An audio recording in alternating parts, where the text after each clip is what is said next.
Hey everybody, and welcome to the Rock and Roll Farming Podcast. We're back after a week off last week. A week off, I was silaging, so that's why I didn't manage to get a podcast out last week. So apologies to everybody, but we are back this week. And today I am not going far at all, just over the border to Cheshire, in fact, to farmer and digital marketing agency CEO Andy Venables. Andy, how are you? I'm great, Will. Thank you very much for having me on. That's all right. And always when I because I live in Wrexham, and for listeners who are maybe from abroad, I live in the sort of northeast Wales part, a part of Wales, and we border kind of Cheshire and Shropshire. And Cheshire are always like the wealthy neighbour. They're like the wealthy neighbour who've got like a BMW on the drive and go skiing twice a year. So yeah, there's always that perception where I come from about Cheshire. Is that accurate? Well, not from our farm, but yeah, where we are situated is just south of Old Liege, Wilmslow, Knutsford, which is basically footballer territory. So Posh yeah, bit, yeah, there are plenty of wealthy neighbours yeah, in Cheshire. yeah. Okay, well, tell me about the farm. Yeah, so we it was actually my great granddad that moved here in Wow. I think it was 1912. We're a tenanted farm on the Capestone estate. It was my granddad that got a three generational tenancy. So I would be the third generation Hmm. to take on that tenancy. Um, well, grown the business over the generations. So dad's been very much in charge over the last 30 to 40 years. So farming just shy of 500 acres, milking 330 Holstein Friesians, selling our milk to the co-op via Muller. Um, and yeah, just passionate about all things dairy. It is dairy country there, isn't it? In Cheshire, you can go grow grass there, can't you? Properly. We can properly grow grass up Mm. until this spring, where Hills Green Farm had turned brown, and we were very much doing the rain dances, and luckily got it 10 days ago. So everyone's looking much fresher now. Yeah. Did you have a typical farm childhood growing up on a such a multi-generational family farm? Yeah, we did. I think as soon as it could actually become some use on a farm, whether that's feeding the calves or just helping going around checking stock. I was there in Dad's shadow. Um, getting back from school, high school, and scraping out the sheds and stuff. There was always a knock on the window, and you got any homework, or you just come and scrape out the shed. So, um, yeah, enjoyed very much being involved in the family farm. I famously say that I can milk cows and drive tractors, but it isn't my biggest skill set. Um, Even to this day, I get the mick taken out of me. I'm on farm today. Friday is my farm day, and I'm sure I just turn up to do the team meeting and boost morale by allowing the guys to take the pee out of me. So, yeah, farming in the blood. Love the family farming business, but practically, actually, it was the business side of farming that I really enjoyed, and I went on to study business before discovering the world of marketing. So did you realize that at quite a young age then that you didn't necessarily want to go take that sort of well-trodden path straight from school into becoming a full-time farmer? Interestingly, I always remember actually when I got asked what I wanted to do when I grow up. My response would, "I'm not too sure, but I don't want to work in an office," which is very ironic given I now work in a marketing agency and tend to be office based. I think I always felt passionate about the farm, and I suppose on reflection, it's almost like, did I feel that I wanted to become a farmer, or did I feel like I should become a farmer? Mm, I think probably as I got older and I studied, well, did my GCSEs and then decided to do A levels basically because I really wasn't sure about what I wanted to do. And part of that, I did business, and then I thought, yeah, still wasn't quite sure about what I wanted to do. So then what do? You go to uni, don't you? So did that, and I was looking at agribusiness. I was actually nearly went down to Reading to study agribusiness. I suppose it was during that last bit of the A levels that I thought, I think I'm doing the agri bit just to please. yeah. Um, and I don't know, just decided that let's just go for business. I don't just because I come from a farming background doesn't need that I need to go into being a farmer and go down the agricultural route. And I'm really glad how it's turned out. I can look back now that I feel that I made the right decision at the time. There's a lot of pressure that comes with multi-generational family farms, isn't there? And we'd be similar in that kind of legacy. Um, but I mean, not always from members of the family themselves. Sometimes we put more pressure on ourselves, and kind of that almost like needing to kind of please your dead ancestors a little bit. It's hard to put into words, isn't it, and explain to people who are not in that situation, I think. Yeah, it is hard because like mum and dad were always very good at saying just do what you love. Yeah. Like you go and do what you'd like to do. But then you had, grandparents that are a bit more traditional, sort of saying, "Oh, Mm, you take over when you become a farmer," and so that mm, was always instilled.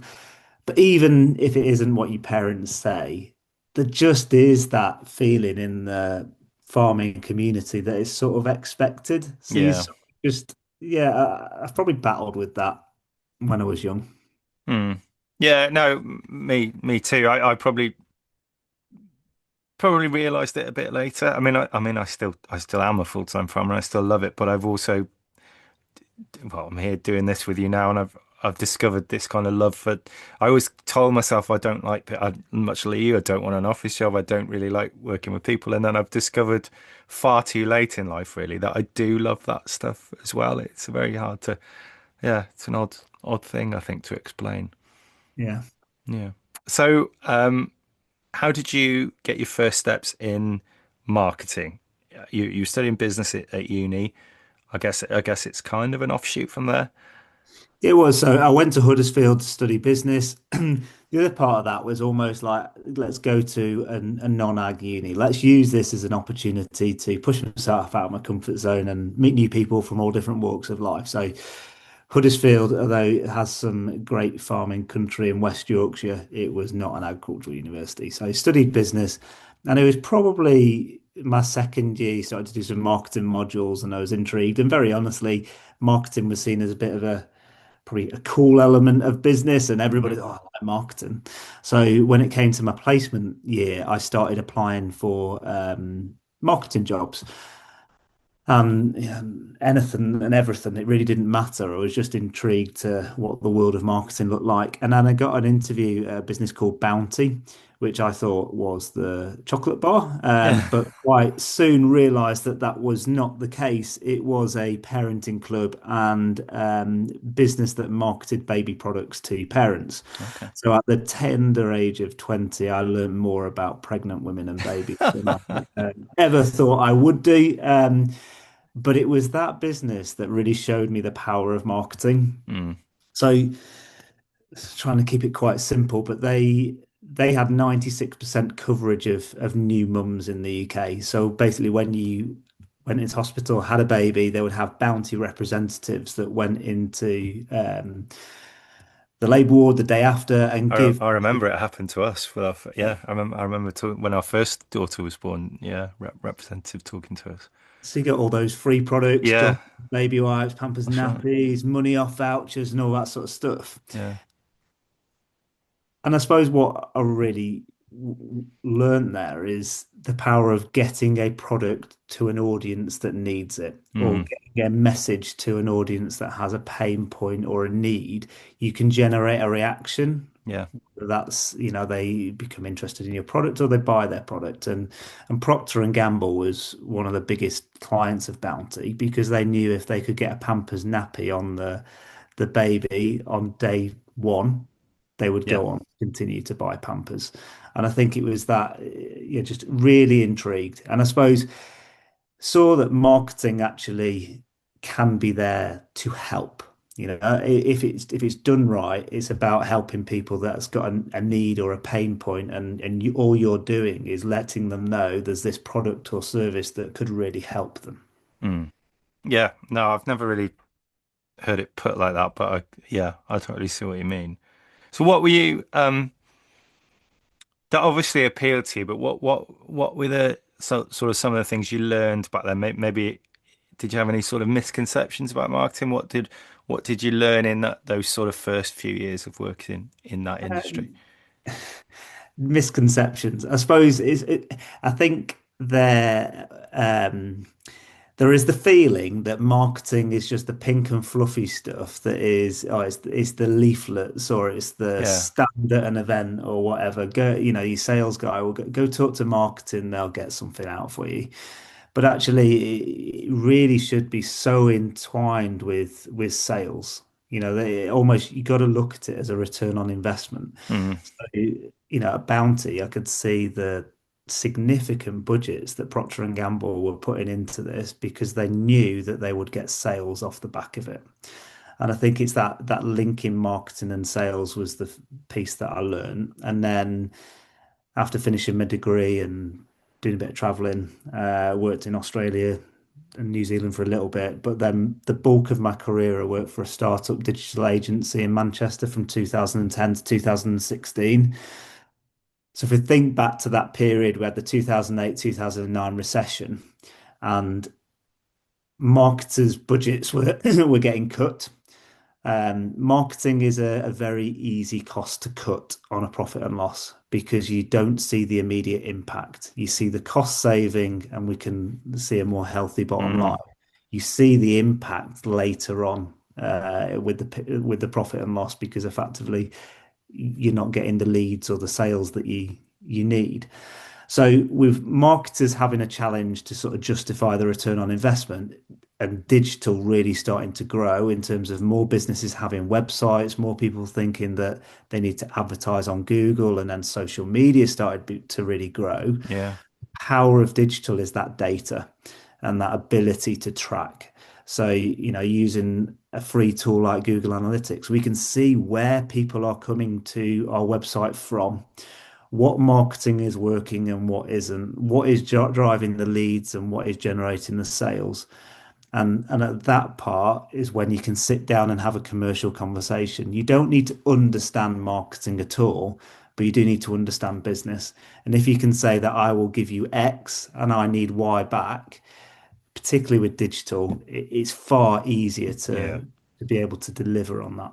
I And, can and, see and that. I suppose that's the biggest learning, that the fact that marketing is there to drive and generate sales.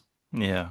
And being we all just kind of take social media and being online, it's just ubiquitous now. It's just part of our lives, especially I guess even more so since the COVID pandemic. But you, I guess, working in digital marketing at that stage, I guess it was the early days of it.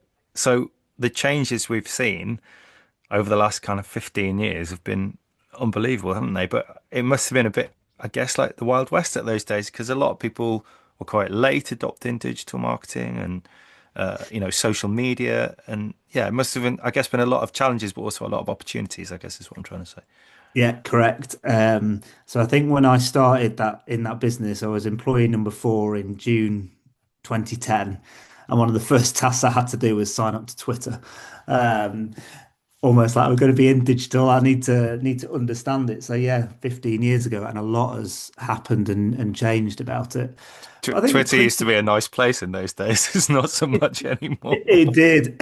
Yeah, I have I've left that one behind in the last 12 to 18 months. Mm, But in the early days, yeah, if we look at websites, right? So I always think before 2010, it was about we need to get online. You need to mm, get a website to um, shout about your product or your service. I bang on quite a lot mm, about your website being your shop window because it doesn't matter. Say if we take agriculture, whether it's a farmer recommending to another farmer, or use this product or your service or this accountant's great. Like it used to be a case of here's their number and just give them a call. Now the first thing you do is you go Google them. yeah. And I think whether it is events and PR, press, or digital, people are landing on your website first and foremost. So in the early days, it was about making sure that website is found. When somebody is looking for it, how do we make sure that they can get to it? Mm, And search engines was the way to do that. And Mm. almost Google being the market leader, it, I suppose, struggled to keep up with the pace of change. Yeah, So, how did it decide what website was number one and what website was on the bottom of Google, right? So first, it was all about content and having good content on your website that talked about keywords that being a terminology in terms of the product or service that you offer. So you then started to get people that you talk about Wild West cowboys, where you'd start to have pages and pages where there'd be almost like white text talking about night trainers, for example, yeah, just to trigger the algorithm to get you to number one.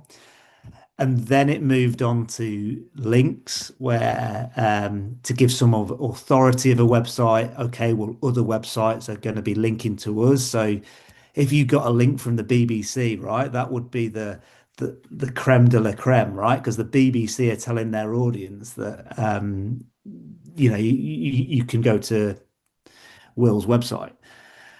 But then Cowboys then started to realize that, hang on, if I got into link networks and get all of these links, then Google will think that I would be awesome. I'd get to number one. So it was yeah. almost those early days was trying to not play the system, but making sure that you were doing it right and achieving results for the clients. And there was a lot of updates that went on. We sort of look at farming and the weather playing such a pivotal role on running that business.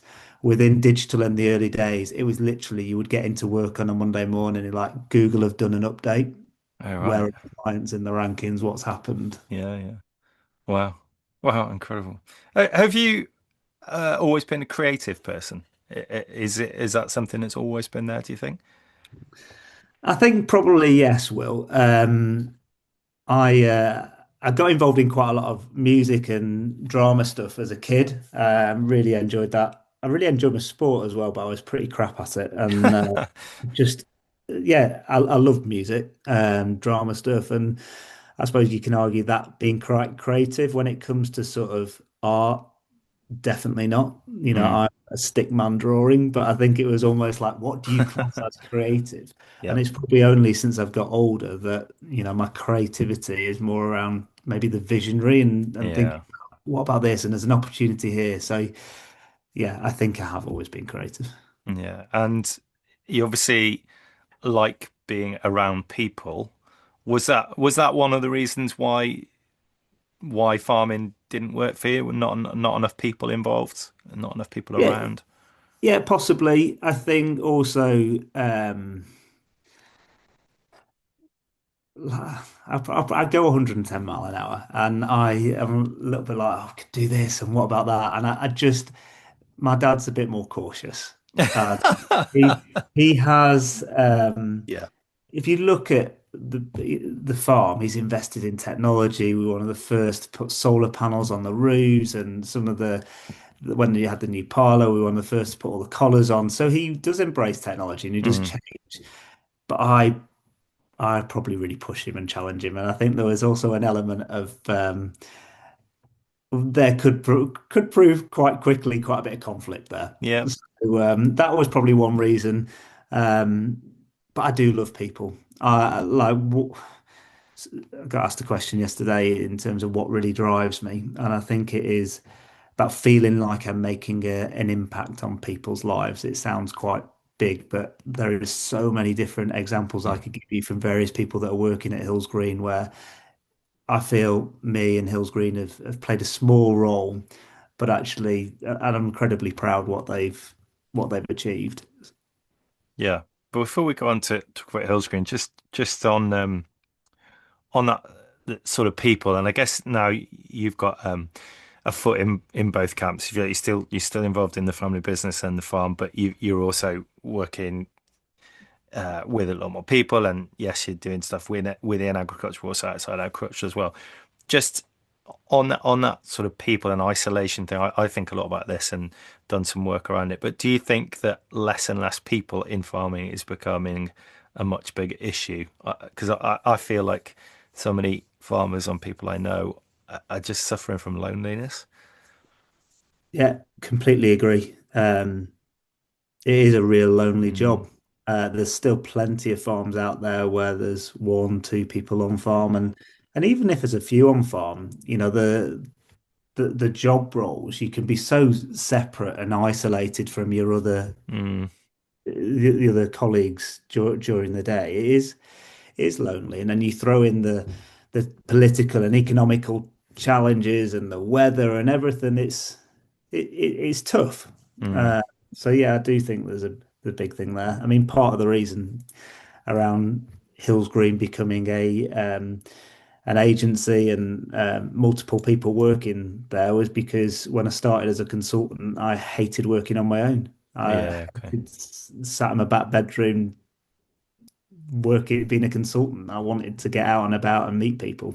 Yeah, okay. So how did the initial idea of Hills Green come about? Had you had that idea for a long time, or was it a bit of a was there a catalyst moment for wanting to set that up, or how did it start? There probably was a catalyst moment, if I'm honest, Will. So as I mentioned, our main farm is tenanted, and then probably about 8 years ago, the neighbouring sort of small holding farm came up for sale. So it was house, buildings, and 80 acres. At that time, to sort of grow the farm, our young stock had been reared off farm, and there's in an area of high risk TB. So if we went down, it would have been a real challenge in Mm, terms of managing stock and getting them back on farm. So that catalyst was a family sit down. There's this opportunity here where we've got 80 acres house buildings that literally comes onto our current grazing platform. But as you can imagine, particularly given Cheshire prizes, it was a significant investment. And I yeah, suppose we wanted to make sure that it was right for us, family, and the business in doing so. It actually probably worked out well that I wasn't working at the farm at that point. I was off farm, so it meant that we had a formal family sit down meeting. And I think it was at that point there was, oh, I've come to the realization. I always thought about maybe come back to the family farming business, but I didn't want to step in dad's wellies and be that day-to-day farmer. And this farm coming up for sale stimulated that conversation. yeah, And at okay, the end of it, we're like, the one thing none of us wanted as a family was to see the farm disappear when dad hung up his wellies, but recognized that I wasn't the right person to run it day to day. So we said, well, if we take on this neighbouring farm, it will allow us to increase our stock levels. We should have a business that can warrant enough sort of manpower to run the day to day, and mm, I can support from overseeing the business. And then the next question was, okay, well, how am I going to add further value to the business? What am I going to do? And what other revenue streams could I bring into the business? So I started looking at diversification and farm shops and glamping and various things. But I kept going back to marketing. I loved it. I was just really passionate about it. And I suppose when I was working in Manchester, I never touched an agricultural client. I touched every other different type of industry, from cosmetic dentist to fashion to finance, but there was nothing around farming. And I just see farming and agriculture as almost a little bit like the poor cousin.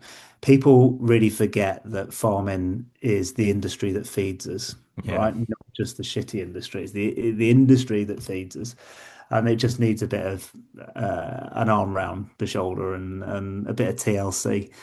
So I thought, can I combine my passion for ag and rural with marketing? And I suppose the idea initially was to help those farmers that are diversified. I often say that farmers are great at just getting stuff done, and almost you can picture it where you've had the family farming you know, meeting, I say in lightly, it's usually around the Sunday lunch table, isn't it? Around, yeah, okay, well, what could we do? And maybe we could convert that barn at the front. Maybe that actually would make a really good farm shop because we've got good passing trade or whatever. And by Monday morning, like they're out with the sledgehammers, and like, let's just crack on, let's do it. The old man's out there with a high mac and yeah. Yeah, and we just make it happen. But Yeah. then when it comes to marketing, it's a skill set that we haven't Yeah. really needed in agriculture. So how do we promote this brand and how do we get footfall into our new shop? It wasn't there. So I thought if I could go and sit around the kitchen table and help these businesses put a marketing plan together or build a website or set up on social, then there's a place to add value. So 2 days a week from 2016, I was doing that. I was going around my network, people that I knew, neighbours that knew were diversifying, and just went to help them. And then it just grew from there. And I was at a stage where, come 2018, I was tied between trying to do farm work and marketing business, and one and push came had to come to shove to say, right, actually, we've dipped our toe in the water. There is an opportunity to help agri businesses with their marketing. Let's create a separate business, effectively a sister company to the farm business, and let's do it properly. So what was you obviously realized there was a future there and big potential. What was the biggest step then? Was it I'm gonna put a guess that it was maybe taking on your first employee. That always seems like such a big step for startups. Yeah, so a couple of steps. So while I was doing consultancy, I was running all of that through the farming business. So there was no Oh yeah. separate business, no additional insurance or accountants or whatever. It was all run through the farm business. So the first big step was almost going to company's house and creating a new business Yeah. and thinking, flipping heck, right? I've put myself on the line here, right? I need to actually Yeah, deliver yeah. because you know what farming is like. And what's Andy doing now? He's doing something doing marketing and he's set up a business. It'll never work. So Yeah, you've yeah. got that own chip in at your head, inside your head, and you're like, Yeah. right, I'm going to prove it works. So that was 28th of March in 2018, and then I hired my first team member in the September. Uh, Okay, pretty quickly then. Yeah. yeah, and then that was through a friend that knew somebody that had worked in agri marketing, looking for some part-time work, and she was fairly local. And those things just don't really tend to come together where somebody understands agriculture, they got a marketing background, and they were with an hour's journey where I was. So yeah, fate, good connections, whatever. But employing Liz, she really helped me get the business starting. Yeah. What are the biggest challenges in scaling up a small business? Because having the idea and um, throwing yourself into it is one thing, but scaling up and delegation, I know is a big deal, isn't it? Because it's your baby, isn't it? It's very tempting to kind of just do it all yourself. But what are some of those challenges there? How long you got, Will? There's a load of challenges. Um, Yeah. loads of opportunities, but loads of challenges. And I always say every day is a school day. I am Mm. still learning. I have not cracked it yet. But that delegation piece, yes. And I suppose it also depends on what sort of personality you are, because I've been used to, like, on farm, almost how to put it in the nicest possible way. Micromanage, do this, like Yeah. this, and I've done like that. When I was working in Manchester, I was more like, I trust you. I want Mm. to delegate that responsibility, and this is what I want you to do. So I've always had that approach, but it sometimes comes back to bite me that I'm too far the other way Yeah. in Okay. terms of like give away too much. That I just expect it done at this level. And there's almost sometimes that you have that can be done with certain people based on their experience and their skill set, but there is almost that middle ground where you need to make sure that you've got some lines in the sand. Right, Yeah. I'd like to go away and do this and be responsible for that, but we just check in when you get to this point. And I think, yeah, that's something that I'm trying to manage, and I think I'm getting there, but it is a challenge. Yeah. And then when you start employing people, you have a responsibility for them. You are part of what is helping them pay their mortgage. Mm. So then it becomes of we need to make sure that we've got enough new business coming into the business to make Mm. sure that covering our overheads. Do you have a mission statement? We do. We have vision, mission, values, purpose. There's loads of different, I Yeah. suppose, corporate terminology that gets bandied about. But our vision is to be the global marketing partner for agriculture, which Okay. sounds very grand. Um, Oh, that's it cool. really it really scares me. And I do quite a lot of business book reading and stuff, and they sort of Hmm. said, your vision's got to scare you. Mm, Those, and I go back to when it was just me before I'd employed anybody. I had a business coach, and actually having a business coach has really, really been helpful. But I remember vividly sat in this room, sort of saying, right, what do we want Hills Green to become? And what targets do we want to set? And at this point, like I may have been achieving, I don't know, 4 or 5 grand a month in revenue. And we're sat there talking about, okay, in 3 years' time, I think we can get this business to be turning over 750,000. I had no idea how I was going. I probably left that room thinking oh, it was bonkers, because you're sort of saying, well, high growth business is defined by at least 20% growth a year, and we're talking about, doubling, tripling. yeah. It scared me, but I put it on paper, and then I started telling people what we were trying to do. And funnily enough, it wasn't 3 years, but it was 4 years. We did 750, and it was like there is something in that in Yeah. terms of have a plan, write it down, start it articulating it, believing in it, and yeah, there's no reason why not. And we are doing work globally. I still think we've got a lot of work to do in the UK, but it is, it's good to have that vision, that aspiration of where we're going. Yeah. Really cool. What are the key attributes in your job in 2025? Is it what are people looking for in a digital marketing agency? Maybe beside the obvious, I guess everyone comes to you and says they want you to increase their sales or whatever, but what are they looking for in terms of attributes? Is it kind of authenticity or what? Yeah, I mean, authenticity is definitely up there.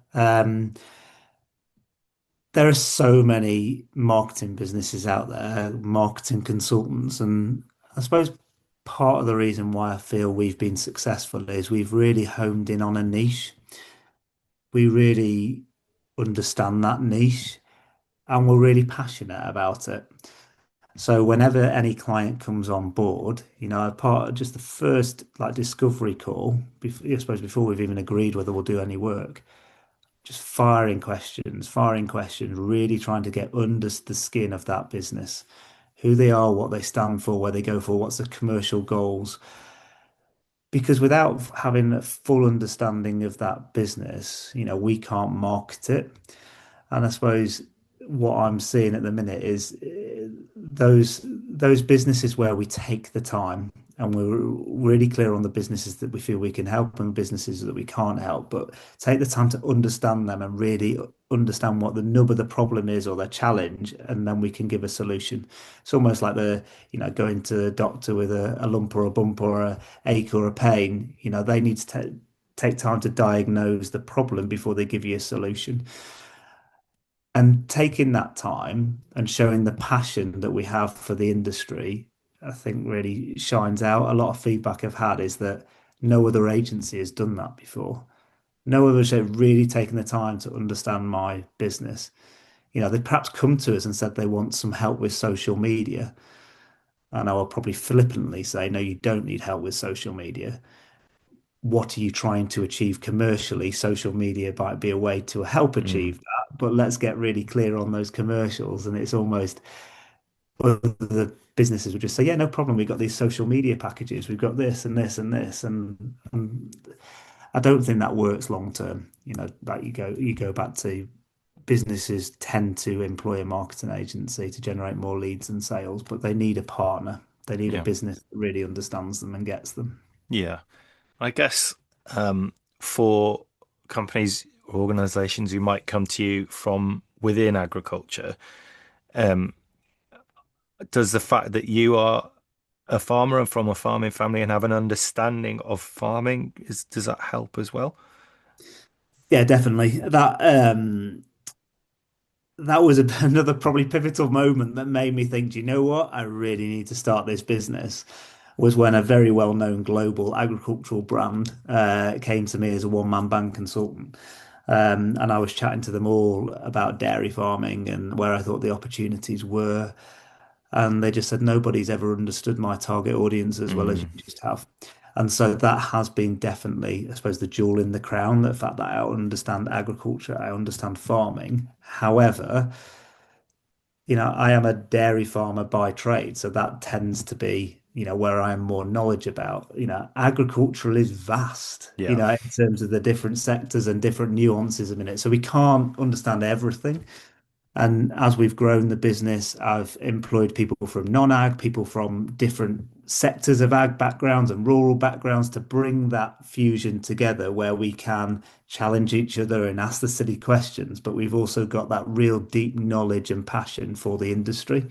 So that I feel does set us apart. And then we run a marketing to farmers report each year where we surveyed farmers to understand how they make buying decisions on farm, how they use the internet, what content they like, social media channels that they're on, all of that sort of stuff.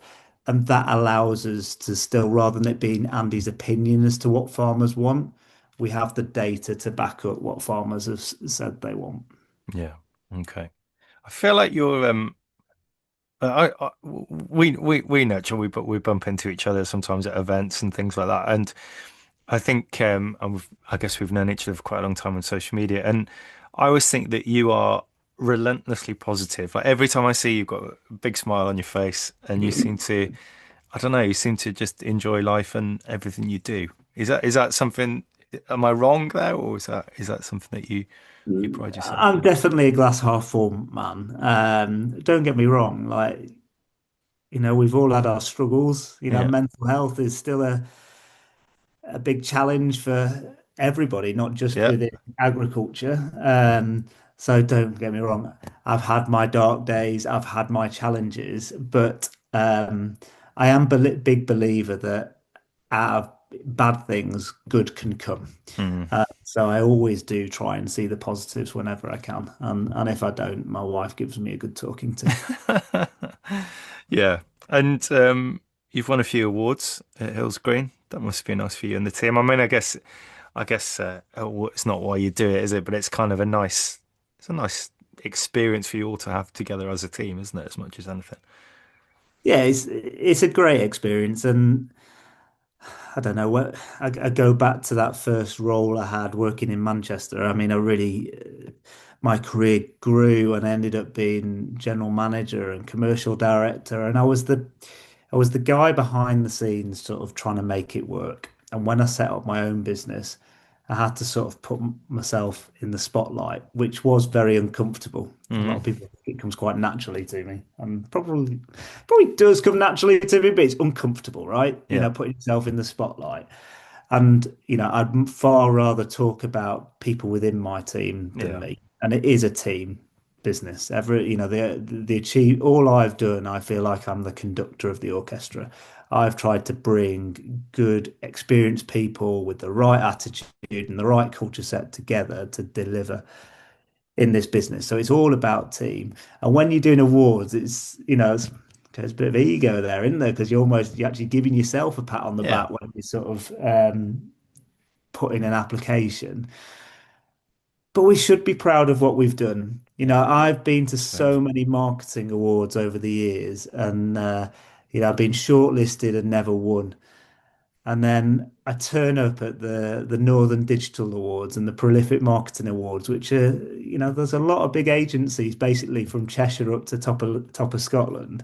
And this little marketing agency that specializes in agriculture comes away with Small Agency of the Year and Best Small Budget Campaign. It's a bit of a pinch me moment because Yeah, we're being recognized, not just within our industry, we're being recognized in the wider digital marketing space.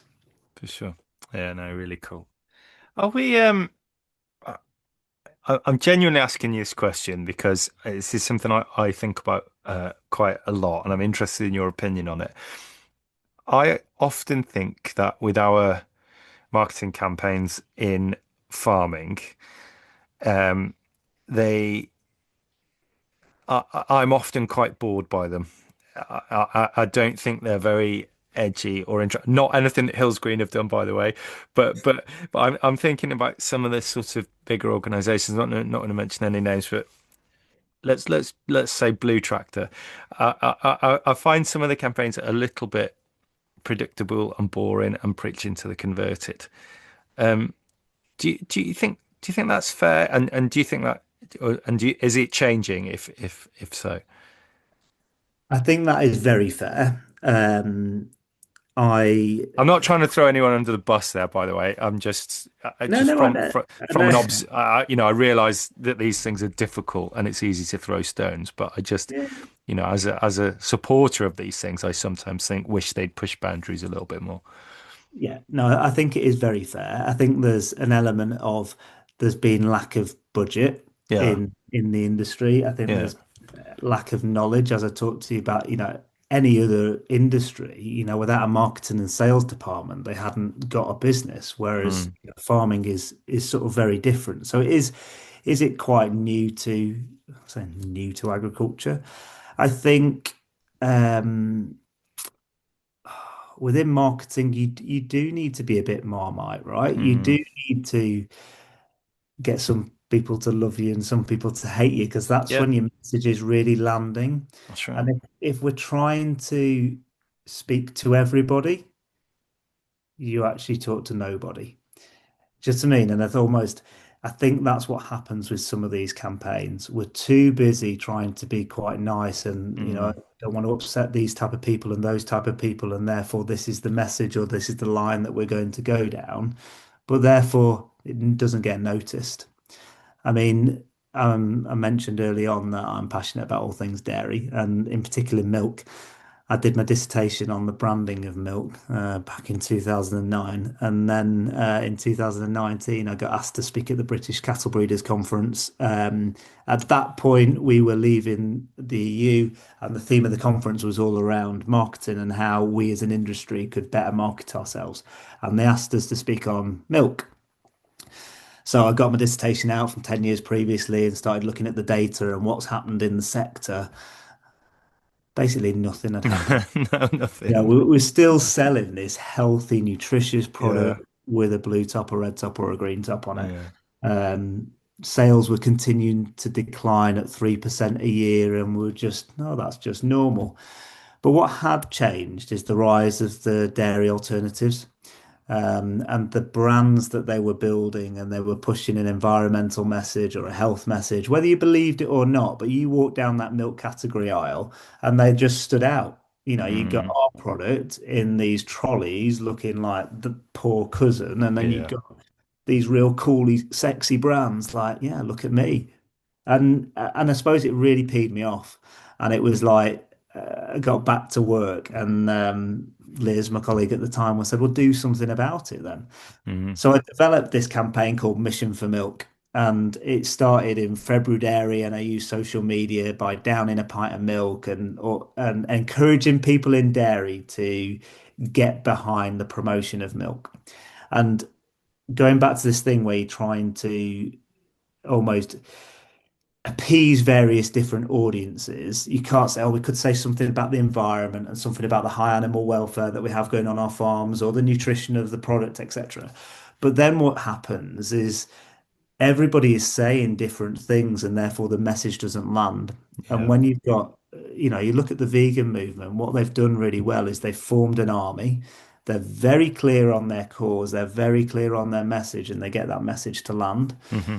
We weren't doing anything. So we came up with this tongue-in-cheek message where I thought the real opportunity is talking about the health and nutritional benefits of this product. Yeah. High in iodine, high in B vitamins, high in calcium, that it could be a great product for everyone from kids to adults to the elderly. So the campaign was almost like Mission for Milk. Are you getting enough? It was done on a budget, but it was just a bit of tongue-in-cheek messaging. Yeah. my role there was to try and get the dairy industry aligned with a single message. And it did start to do that. My challenge is to really do a consumer campaign and to actually get this out to the wider audience. It needs manpower, it needs collaboration within the supply chain, and it needs big budgets. Yeah, yeah, you, you, yeah, ringing all my bells here because I just it's just something I think about a lot. I always think the Australians get it right with their advert for Australia Day lamb every year. That Yeah. it's always funny. It's always it's often quite risque in that sort of Australian kind of no nonsense way. And I always just think they smash it. I really look forward to seeing those ads every year. So yeah, just yeah, that kind of yeah. I just think we have to be a bit more loud and proud maybe about what we do. Yeah, we do. And I think that's farming in general, isn't it? Mm, We work our asses off behind the scenes, keep calm, carry on, and let's keep delivering food for mm, this nation without actually flying the flag for what we're doing. And mm. yeah, we definitely need to do more of it as an industry. Sure. Okay, so far, everything's been going swimmingly. You've kind of launched your business. You've scaled it. You're doing really well. Turnover's grown massively beyond all your expectations. And listeners are probably thinking, well, this is all, all good. Everything's flying. Everything's easy. And then what happened, Andy? Literally dropped a bollock. Yeah, it was April 2022, and we'd gone on holiday to Lanzarote. First family holiday. We got three young kids, and we just didn't want to take them abroad while they were babies and stuff. So anyway, like first like summer holiday, and I had a shower, and I thought, you know what? Got one bollock that's a bit bigger than the other. Um, And I kept thought, and I just couldn't get it out of my head. And so much so, I remember telling my wife, and she's like, right, just make a doctor's appointment and stop worrying about it. Hmm. So I did. Spoke to the doctors while I was away, went to see them when I got back, and got examined and basically said, do you know what? It's probably nothing. It's probably a little bit of fluid. Don't worry about it. 90% sure it's fine. However, I will just book you in for a scan. Yep. And then about 2 weeks later, had the scan. I just wasn't worried about it at all. The doctor had put me at ease. And then the next morning, at about 8:45, I had a phone call from a doctor saying, "Oh, we just pop in the surgery this morning." I thought, God, they've been really efficient. I only had a scan yesterday afternoon. And then, yeah, then the C bomb dropped that Friday the 13th, it was. And Okay. yeah, found out I got testicular cancer. Right. Okay. So, did they did they did they just say that? Did they look? I haven't. This isn't good news. This is what it is. Yeah, ba basically like that. Because at that point, I didn't even realize that they could establish it was cancer so quickly just on one Yeah. scan. They could. Yeah. Um, I said, basically, my next job will be, I'll refer you to a surgeon because the first thing it needs to be removed. But Hmm. as part of that journey, you will have a full scan because we need to see whether it's spread, etc. And going through that process was a challenge. It was definitely not in my 3 year plan um, because almost if I'd caught it early at stage one, I could have had it removed and gone back to work. But unfortunately, it spread to my lymph nodes, so it was at stage three, and it was therefore needing quite a serious chemotherapy treatment. And yeah, that definitely rocked my world in 2022. I bet it did. Did you manage to? I've obviously talked about already about how positive you are. Did that? I'm presuming that knocked your positivity somewhat. It did, Will, but in a weird way, like when people found out, I was almost, you got cancer, you're right, and like almost that thinking like that link between cancer and death, right? And I never even thought about it like that. Mm, I was just like, okay, I found it, brilliant. They've removed it. Great. And now they've got a treatment plan. Okay. So I just needed to get to the 1st of October, which is going to be the last day of chemotherapy. And then I can get on with my life. It was almost I didn't think that there would be any other, other alternative scenario. Do you know what I mean? Where I wouldn't be here. It was just Yeah, get on with it. yeah. So you did manage to stay pretty positive then. The chemo, I've got close friends who've been through that. It's a pretty grim process, though, isn't it? It's not very nice. No, it's not. It was like 12 weeks of chemo where you'd have 5 days where you'd be on a chemo pump for 6 hours, and then the following week it was one day, the following week one day, and then you'd repeat that cycle. Mm. So it was tough. It was tough on, I would say it's perhaps tougher on the family, because Hmm. almost like I knew, well, I was away from the family when I was going through the 5 days of chemo. And when somebody asked me if I'm okay, like I knew whether I felt okay or not, whereas my wife didn't know if I was putting on a front or Yeah. whether I was okay. Um, so yeah, it was a challenge, but good did come out of it. There was a lot of positives, and I did decide early on um, that testicular cancer is still seen as a bit of a taboo subject, which is why Hmm. I'm very open and on this podcast about talking about it. Almost a little bit like how breast cancer probably 15, 20 years Yeah. ago wasn't really talked about so openly. So I thought, right, I've got this now. Well, let's use it as an opportunity to raise awareness. And they say you have to use every tool in your arsenal, don't you? So I was sharing it all over social and building my brand by talking about my bollocks.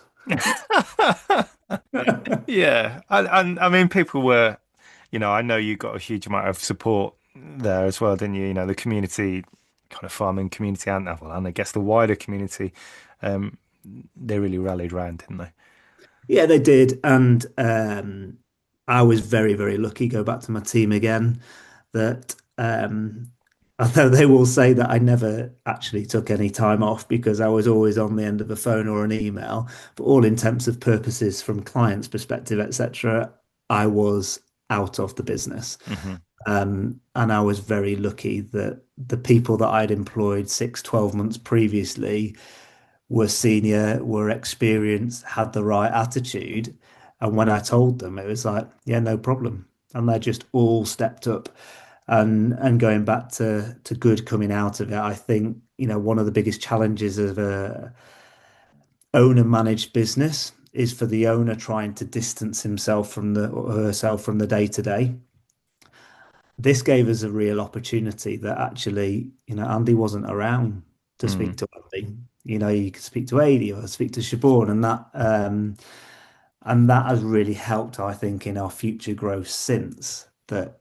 It's very much Team Hills Green rather than it's Andy's marketing business. Yeah. And when did you say what year? Time goes by, doesn't it? What year was Yeah, that? so it's 2022. So yeah, just coming up 22. to 3 years now. Right, okay. It's just after COVID. Right, okay. And you're fine now. Health's all good. Yeah, no, I am all good. I think one big lesson for me is I got told at the end of my treatment it may take 18 to 24 months to start feeling more like yourself. And I Hmm. was, no, no, no. I can do that in a couple of weeks. I'll finish on the 1st of October and 1st of November. I'm just going to back full-time work and it'd be all good. For anybody who is listening who hears those words, it just allow yourself 18 to 24 months because it does take a while. Yeah, no, I'm sure. So, where are you in the business now? What are you kind of focused on at the moment? Where you at the moment? So, well, first of all, loving what I'm doing. Still loving what we're doing. Last June, made some changes, going back to almost those key people that are really stuck by me when I was ill. We looked at structural changes within the business and playing to people's strengths. So you look at, let's take a football team. We both like our sport. You wouldn't have a team of strikers. you want the right people playing in the Yeah. right position with the right skill set. And I'd probably come to a point where me running the day to day wasn't the best use of my skill set. Where I thrive and what I love doing is this, getting out talking to people, building relationships, new business, meeting new clients, new prospects. And as MD, I was trying to do both and probably, to be fair, not doing it well. So I decided to appoint AD, who'd been with me for 3 years, as MD. He's very strategic, very commercial, got a good background in terms of some of the brands that he's worked in within agriculture, and he was better placed to run the day-to-day business as MD. Mm. Um, I'd taken on the grand title of CEO, but effectively, I'm the guy that flies the flag. I'm the guy Yeah. that sort of sets the vision, builds the relationship, and responsible for all of the new business moving forward. So that's very much my remit in the business. And then also we've got Cultivate, which is our leadership conference. It's become a biannual conference for the rural and agri community.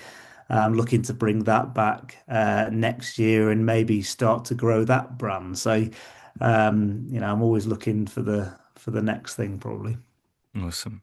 And do you still like to get your hands dirty on the farm occasionally? Do you? Well, I'm asking that question a bit sort of tongue in cheek because you've already said today's your farm day. You obviously do still do a bit on the farm, but do you after we establish you like being part of a team and everything you do with the marketing, but is it then nice to go back to the farm and just do a bit of farm work? Yeah, it is. Only last week I was basically the farm apprentice while we're putting up a new fence. We've got Carol, who's our Polish worker, who's flipping awesome. Yeah. Right, just what do you want me to do?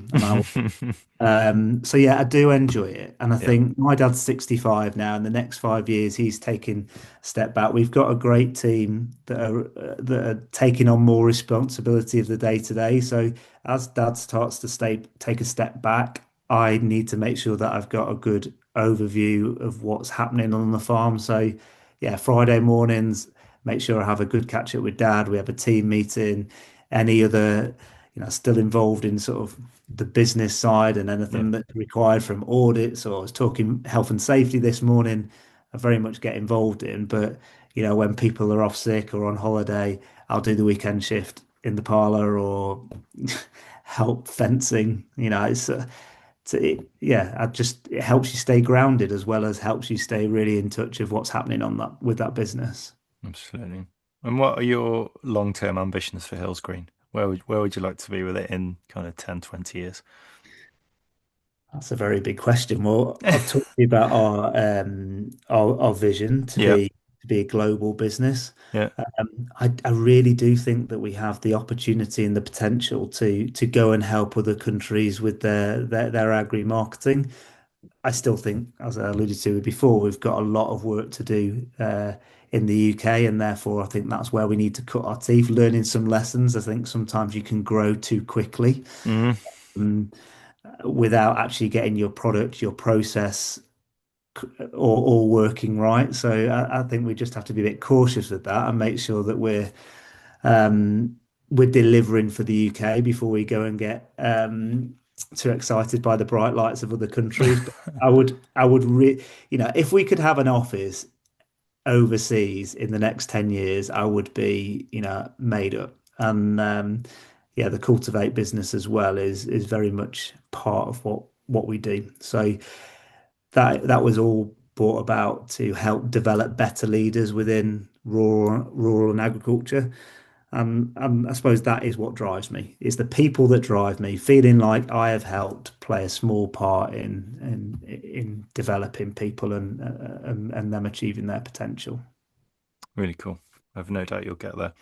Okay, just quickly before we move into the traditional hard hitting questions finish, wearing both your farmer and your marketeer hats, uh, we all know that British farming's facing some challenges at the moment. You might even say it's facing a bit of a crossroads. Are you positive for the future of British farming? I am always positive, as you have alluded to, Yeah, but Um, you can be positive, but also be very aware of the challenges that it Mm, will face. And I have no doubt, good will come from challenging and difficult and bad situations. So it can be positive, but it's not going to be easy.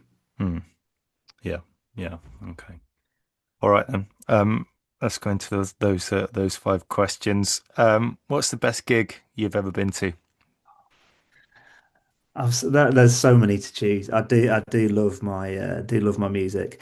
I can think Coldplay. They were playing at the Etihad quite a few years ago. But yeah, just loved that gig. It was probably before kids as well. So you look back at photos and think back at that, and there's like, you know, life was good, and You didn't appreciate the freedom, did you? no, you didn't appreciate the freedom. No. No, I can very much, very much relate to that. Okay, what's the best piece of advice you've ever been given? Probably going back to bounty business that I work with. I got on really well with the MD, and I still work with him now. And I remember, I was only the placement student, but he would always make a point in just, when he walked past my desk, "Hi Andy, had a good weekend. How you doing?" And I think there's two bits there, just in terms Mm, of how he was. There was a couple hundred people in that business, yet he knew my name and he made a point in terms of having a chat. So yeah. that piece for me is it does not matter about your position within that business. We're all on an equal playing field here and actually treat people like you want to be treated. But he said to me once that his job was easy. He said all he had to do was employ people that were better than him. And that is something that I've really tried to take on board. I like that one. That's good. I remember that one. Okay, what's the best book you've ever read? I know you've already said you read quite a lot of business and kind of self-improvement books. So do I. So I'm really interested to know which one you've gone for. Yes, there is loads there, but The Power of Why by Simon Sinek. Yeah. Um, I wondered if you'd say that. Do you listen yeah, to his podcast, by the way? Simon yeah, Sinek's I do. I sort of dip in out at various podcast. different podcasts and audiobooks because that is probably when I consume most of this Yeah. Yeah. material. By the time it gets to 10 o'clock at night, I'm just ready for bed. Yes.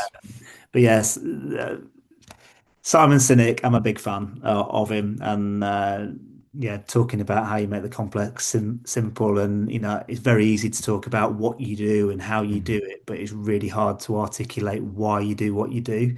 But if you manage to articulate why you do what you do, you can really build an emotional connection, actually, generate leads and sales from your marketing. So it's something I talk about daily.